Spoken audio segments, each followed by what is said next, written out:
आज हम इस वीडियो में एसएससी CHSL जनवरी 2017 में जनरल अवेयरनेस सेक्शन में जो साइंस का पोर्शन, जो साइंस के क्वेश्चन पूछे जा रहे हैं उसको हम रिव्यू करेंगे। And this is a set 3 of this series. Before starting the video, जैसे कि आप देख रहे हैं कि इस वीडियो के नीचे सब्सक्रिप्शन का एक ऑप्शन है, तो आप अगर हमारा वीडियो पहली बार देख रहे हैं so please subscribe our channel. आप इस वीडियो को लाइक कर सकते हैं, इस वीडियो में अपना कमेंट दे सकते हो, साथ में इस वीडियो को आप शेयर भी कर सकते हैं। So let us start with the first question. The first question is the study of fungi is known as. जो फंजाई की स्टडी, दैट मीन्स उस साइंस की ब्रांच को हम क्या कहते हैं जो कि इसकी स्टडी को, दैट मीन्स की जो इसकी ग्रोथ है, इसका न्यूट्रिशन है और किस तरीके से इसका लाइफ साइकिल है उसको स्टडी करता है, तो उसको हम कहते हैं mycology. We called it as mycology. The study of fungi is known as mycology. Next question is plant cell is made up of. Plant की जो सेल वॉल है, this is the cell wall. Plant cell wall किससे मिलकर बनी होती है? तो जो प्लांट में जो सेल के ऊपर जो वॉल होती है that is made up of cellulose, वो सेलुलोज की बनी होती है। This is a peculiar character of plant cell that it is made up of cell wall. जो होती है सेल के ऊपर प्लांट्स में वो सेलुलोज की होती है। दैट मीन्स जो उसका मेन कंपोनेंट होता है वो सेलुलोज होता है। Come to the next question. The sun rays reaches the earth in how much time? सूरज की किरणें हमारी पृथ्वी पर कितने टाइम में पहुंचती हैं? तो पहुंचती हैं 8 मिनट 20 सेकंड में। 8 मिनट 20 सेकंड में सन की जो किरणें हैं वो पृथ्वी तक पहुंचती हैं। Next question is glow part of the sun. मतलब जो सन का जो उसका ग्लोइंग पार्ट है वो पार्ट कौन सा है? इसका जो आंसर है दैट इज द क्रोमोस्फेयर। अभी क्रोमोस्फेयर क्या है? जो सन का एटमॉस्फेयर है उसको 3 लेयर्स में डिवाइड किया गया है। जो सन का एटमॉस्फेयर है उसको 3 लेयर में डिवाइड किया गया है। एंड जो सबसे उसकी लोअर लेयर है, जो सबसे लोअर लेयर है वो है फोटोस्फेयर। फोटोस्फेयर वो पोर्शन है जो आप ये पोर्शन देख रहे हैं, द फोटोस्फेयर। इसमें वो केमिकल रिएक्शन, दैट मीन्स कि फ्यूजन प्रोसेस होता है जिसकी वजह से सन में ग्लो पार्ट, दैट मीन्स जो ग्लोइंग और जो उसकी सन की जो एनर्जी है, जो सन में ऊष्मा है, वो इन्हीं केमिकल रिएक्शंस की वजह से होती है। That means fusion reaction and that takes place in the photosphere region. उसके ऊपर होता है chromosphere means region. Chromosphere region में रेडिश ग्लो मीन्स ये रेडिश ग्लो देता है एंड जो ग्लोनेस होती है सन की that is because of this region chromosphere. और इसके बाहर होता है corona. So answer of this question is chromosphere. Outer surface of skin known as. Next question में पूछा जा रहा है कि जो मीन्स जो हमारी स्किन है, ह्यूमन बॉडी में जो स्किन है उसकी आउटर सरफेस को क्या कहा जाता है? तो स्किन की आउटर सरफेस को एपिडर्मिस कहा जाता है। We called it as epidermis.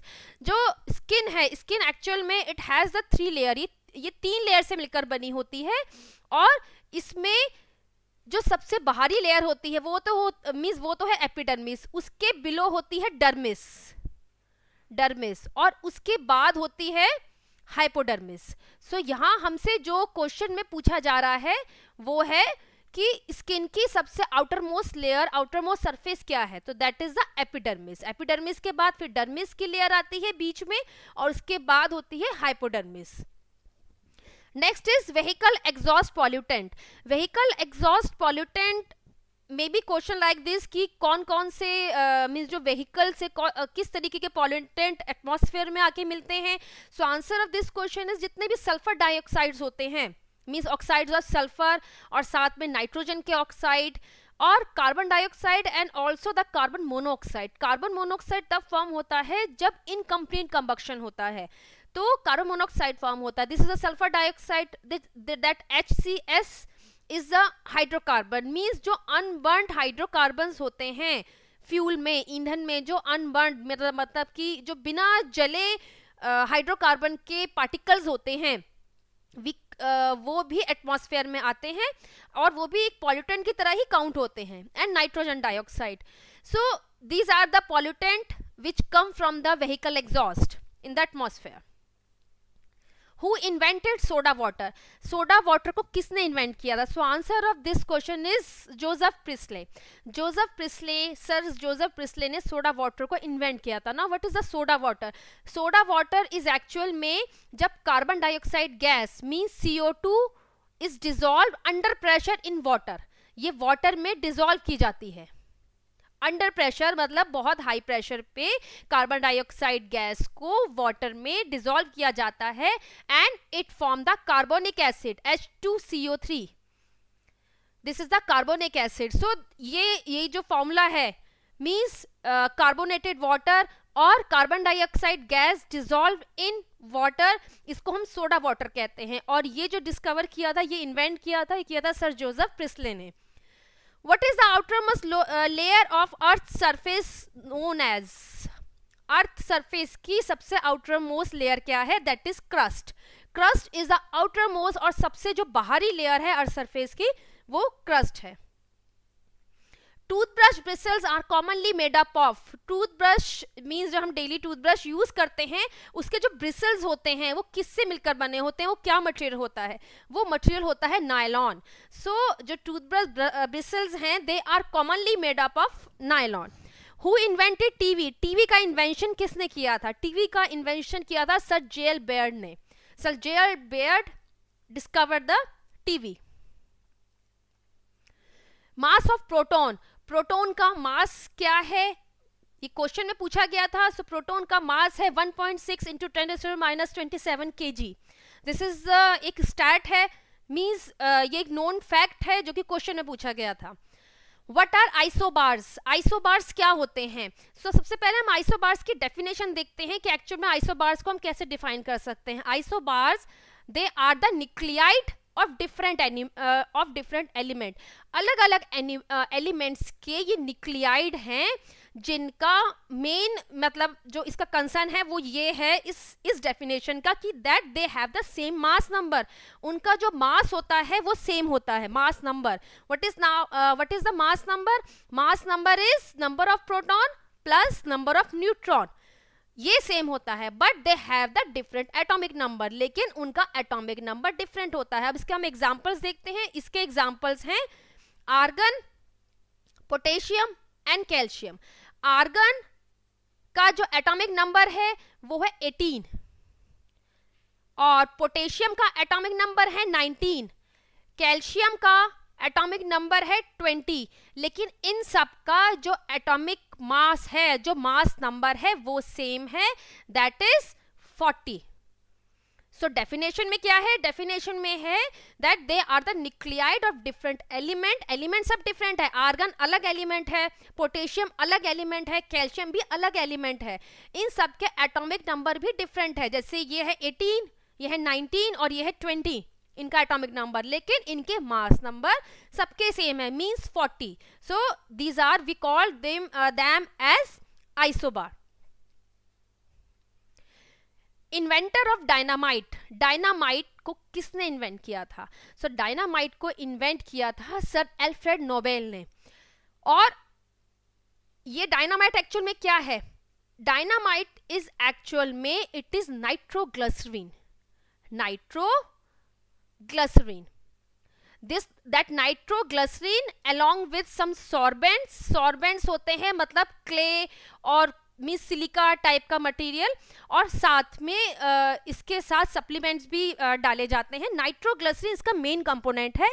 Nitroglycerine एक बहुत ज़्यादा एक्सप्लोसिव मटेरियल है, मींस ये इवन एक शॉक से, एक फिजिकल शॉक से भी ये बस्ट हो सकता है।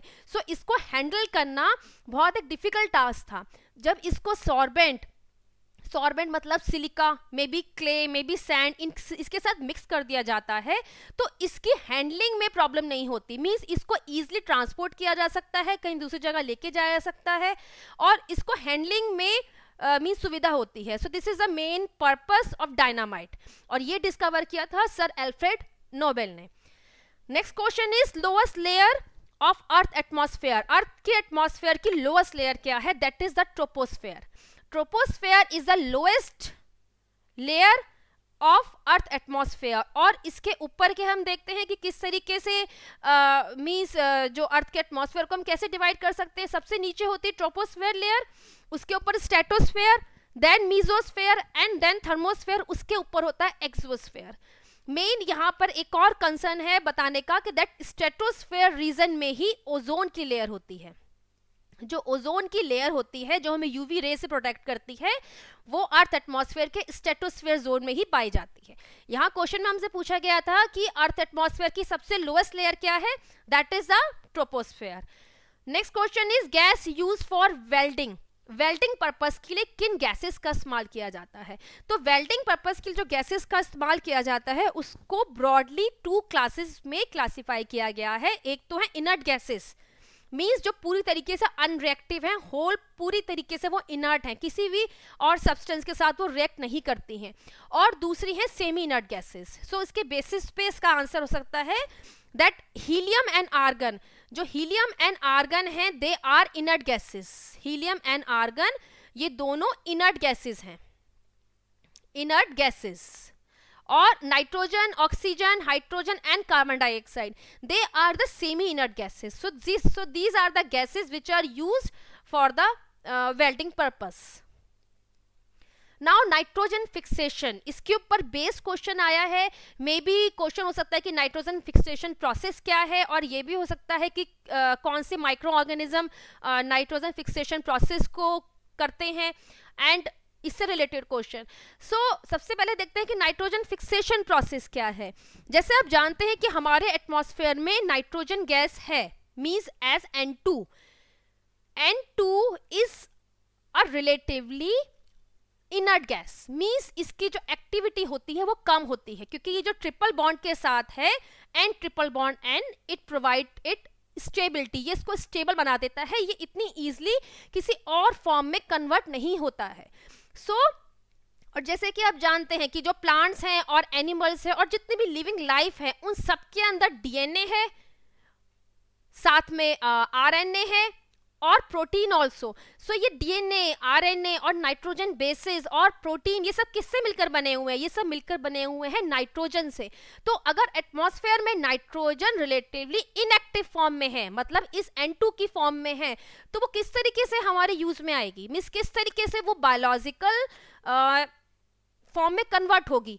सो इसी प्रोसेस को हम नाइट्रोजन फिक्सेशन कहते हैं। मतलब इस N2 फॉर्म का यूजेबल फॉर्म में कन्वर्ट होना, we call it as the nitrogen fixation process. So nitrogen fixation is a process, ये एक प्रोसेस है जिसके द्वारा नाइट्रोजन, एटमॉस्फेयर की जो नाइट्रोजन है वो यूजेबल फॉर्म में कन्वर्ट होती है। और यूजेबल फॉर्म क्या है? Ammonia. Ammonia is a usable form जिसको इजीली प्लांट और एनिमल मीन्स उसको एब्जॉर्ब कर सकते हैं, उसको ले सकते हैं और उसको अपने बायोलॉजिकल सर्कल में मीन्स उसको यूटिलाइज कर सकते हैं। सो अब ये इस तरीके का प्रोसेस, मीन्स नाइट्रोजन फिक्सेशन का प्रोसेस होता कैसे है नेचर में? कौन से ऐसे माइक्रो ऑर्गेनिज्म हैं जो कि इस प्रोसेस को करते हैं? इस प्रोसेस को करने के लिए special type of micro organism हैं जिनको नाम दिया गया है diazotrophs. We called it as diazotroph. ये एक अलग क्लास है जिसको हमने नाम दिया है डाइज़ोट्रॉप्स। और इन डाइज़ोट्रॉप्स में कौन कौन से मीन्स माइक्रो ऑर्गेनिज्म इन्वॉल्व है, क्या क्या इसके अंदर इंक्लूड है? That include the cyanobacteria, Aziobacters, first is the cyanobacteria, Aziobacters, Rhizobia and Frankia. These are the type of microorganism और इनको combined form में हम कहते हैं डाइज़ोट्रॉप्स। ये bacterias means the cyanobacteria and that azotobacters, ये नाइट्रोजन फिक्सेशन का process nature में करते हैं and they convert nitrogen into the usable form और इनटू द अमोनिया। अब ये जो माइक्रो ऑर्गेनिज्म होते हैं साइनोबैक्टीरिया या फिर एजियोबैक्टर, इनके अंदर ऐसी क्या खासियत होती है जिसकी वजह से ये इस प्रोसेस को करते हैं? They contain a special type of metallo enzyme जिसको कहा जाता है नाइट्रोजिनेस एंजाइम। इनके अंदर एक स्पेशल टाइप का एंजाइम होता है जिसको नाइट्रोजिनेस एंजाइम कहते हैं, जो कि इन माइक्रो ऑर्गेनिज्म के अंदर ये खासियत देता है कि वो नाइट्रोजन फिक्सेशन का प्रोसेस कैरी आउट करते हैं। एंड दैट ये जो नाइट्रोजिनेस एंजाइम है दे कंटेन आयरन, आयरन का सिंबल है Fe, along with molybdenum and sometimes vanadium also. ये molybdenum का symbol है और vanadium का symbol है V. That nitrogenous enzyme they contain iron along with molybdenum and vanadium. So इससे related question ये currently exam में पूछा गया है. Now come to the next question, that is to which class spider belong. इसका class देखने से पहले सबसे पहले हम इसका proper classification देखते हैं.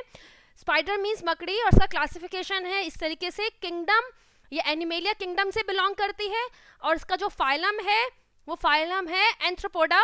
Class is Arachnida. That is the जो हमारा आंसर है जो क्वेश्चन पूछा गया था वो यही हमसे क्लास पूछी गई थी स्पाइडर की और वो है Arachnida.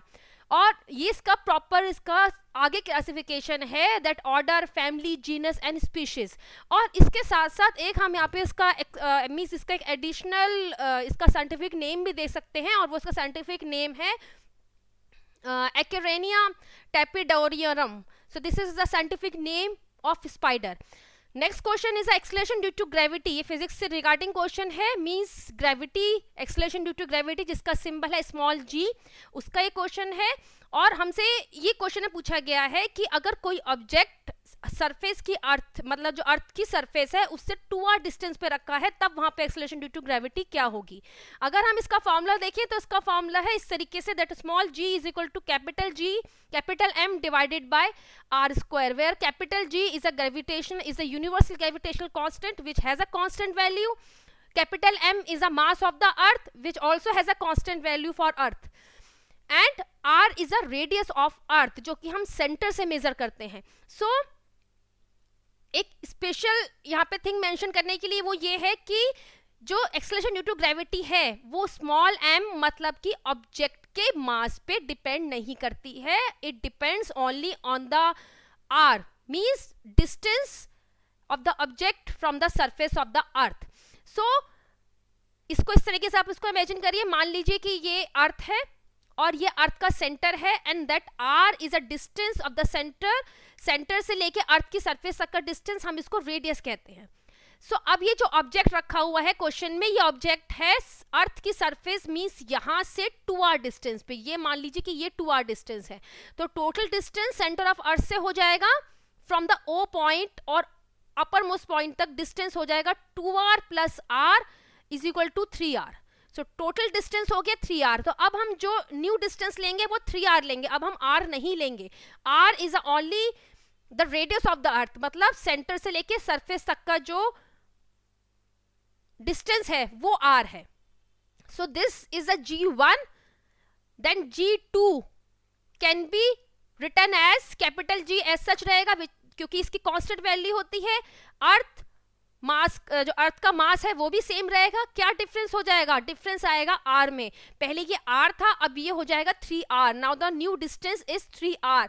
सो 3r का square means that is equal to gm divided by 9r square. और ये आप देखिए तो that gm divided by r square from the relation 1 ये g1 के इक्वल है. So g1 divided by 9. This is the relation जो हमारे पास रिलेशन आएगा. नाउ जो ऑब्जेक्ट 2r डिस्टेंस पे रखा है उसके ऊपर जो एक्सेलरेशन ड्यू टू ग्रेविटी होगी वो पहले वाले एक्सेलरेशन ड्यू टू ग्रेविटी से मींस उसका 9th पार्ट होगी. सो this is the answer. Marble is which type of rock. Marble जो पत्थर है वो किस तरीके का रॉक है मतलब उसको हम किस कैटेगरी में रखते हैं उसकी जो कैटेगरी है that is a metamorphic rock. Metamorphic rock क्या होती हैं कि जो पहले से प्री एग्जिस्टिंग रॉक है उसमें किसी कारण से जो ट्रांसफॉर्मेशन होते हैं अब जो रॉक फॉर्म होती है उसको मेटामॉर्फिक रॉक कहते हैं. And that transformation is may be due to heat, may be due to pressure also. इसकी वजह से जो रॉक के अंदर पहले से जो रॉक एग्जिस्ट करती हैं उनके अंदर जो चेंजेस आते हैं उसके बाद जो न्यू रॉक फॉर्म होती है उसको मेटामॉर्फिक रॉक कहते हैं. And marble comes under this category. Scientific name of carrot and onion. Scientific name पूछा गया है कैरेट एंड अनियन का. सबसे पहले हम कैरेट का देखते हैं. तो scientific name of carrot is Daucus carota और जो अनियन का नेम है that is the Allium cepa. So these are the scientific name of carrot and onion. Now come to the next question. जो next topic पूछा गया था वो था हाइपोथैलेमस ग्लैंड। अब ये हाइपोथैलेमस ग्लैंड देखते हैं कि सबसे पहले हम कि ये कहाँ सिचुएटेड होती है। It is situated in the brain, और जो इसकी पोजीशन है वो इसकी पोजीशन है इन द थैलेमस रीजन में। पिट्यूटरी ग्लैंड के पास हाइपोथैलेमस ग्लैंड होती है, और इसके फंक्शंस क्या क्या है, मतलब कि इसका मेन मींस कि क्या क्या फंक्शंस को रेगुलेट करती है बॉडी में। So function of the hypothalamus gland is कि ये एएनएस सिस्टम को मींस ऑटोनॉमिक नर्वस सिस्टम को कंट्रोल करती है। दूसरा इसका है that control of emotional response means fear anger, इस तरीके के जो इमोशंस हैं, फियर एंगर, इस तरह के इमोशंस को हाइपोथैलेमस ग्लैंड रेगुलेट करती है। देन इसका थर्ड फंक्शन है regulation of body temperature, body temperature को मेंटेन करना, and regulation of hunger and thirst, भूख और प्यास की जो हमें फीलिंग आती है, जो सेंसेशन आती है, that is because of this gland. Control of behaviour, regulation of sleep wake cycle, इसका जो मेन इसका जो फंक्शन है that is the control of endocrine system, और वो इस तरीके से because they secrete the stimulating hormones, और ये स्टिमुलेटिंग हार्मोन्स क्या करते हैं, ये पिट्यूटरी ग्लैंड को स्टिमुलेट करते हैं फॉर द जो मींस जो पिट्यूटरी ग्लैंड से जो हार्मोन निकलते हैं उनको निकलने के लिए एक स्टिमुलेशन की जरूरत होती है, and that stimulation is provided by this hypothalamus gland. So इससे रिगार्डिंग क्वेश्चन एग्जाम में आया है। Now chloroprene, isoprene and neoprene, इससे रिगार्डिंग क्वेश्चन आया है कि मींस ये क्या है एक्चुअल में। क्लोरोप्रिन, आइसोप्रिन और नियोप्रिन ये क्या है, मींस ये किस चीज के टाइप हैं। These are the type of rubber, ये रबड़ के टाइप हैं। अब इसमें से जो आइसोप्रिन है, that isoprene is the monomer unit of natural rubber. जो नेचुरल प्रकृति में जो रबड़ पाई जाती है उसकी जो मोनोमर सिंगल यूनिट है वो आइसोप्रिन यूनिट है, and that isoprene unit is like this, C, then C, so 4 carbon atom की स्टेट चेन और साथ में 1 methyl group like this. So अब इसकी वैलेंसी पूरी कीजिए, CH2 इसकी वैलेंसी यहां पर पूरी है, and that H। So this is the isoprene unit, this is the monomer unit of natural rubber. ये तीनों ही रबड़ की फॉर्म है, लेकिन जो नेचुरल, यहाँ पे एक क्वेश्चन और भी फॉर्म हो सकता है कि जो नेचुरल रबड़ है उसकी मोनोमर यूनिट क्या है, वो है आइसोप्रिन। और अब क्लोरोप्रिन क्या है, क्लोरोप्रिन ये जो मिथाइल ग्रुप है, इस मिथाइल ग्रुप की जगह पे क्लोरीन ग्रुप आ जाता है, now it form the chloroprene. अब जो रबड़ फॉर्म होगी उसको क्लोरोप्रिन नाम दिया गया। So chloroprene is a synthetic rubber. Neoprene is also synthetic rubber, क्योंकि क्लोरोप्रिन की जब N यूनिट कंबाइन करेंगी in presence of peroxides, means in presence of peroxide they form neoprene. So neoprene is also the synthetic rubber. Isoprene is a natural rubber unit, chloroprene is a synthetic rubber, neoprene is also synthetic rubber. ये तीनों ही रबड़ की form है। So this question has been asked in the exam.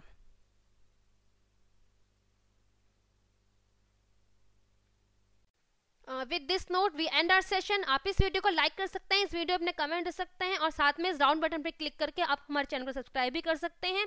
This is our current affair page, this is our Twitter handle link, और इसके अलावा हमारे स्टडी ग्रुप का लिंक आपको डिस्क्रिप्शन बॉक्स में मिल जाएगा। इस टॉपिक से रिलेटेड वीडियो आप प्लेलिस्ट पे देख सकते हैं। And with this note we end our session. Thanks for listening me. Have a nice day.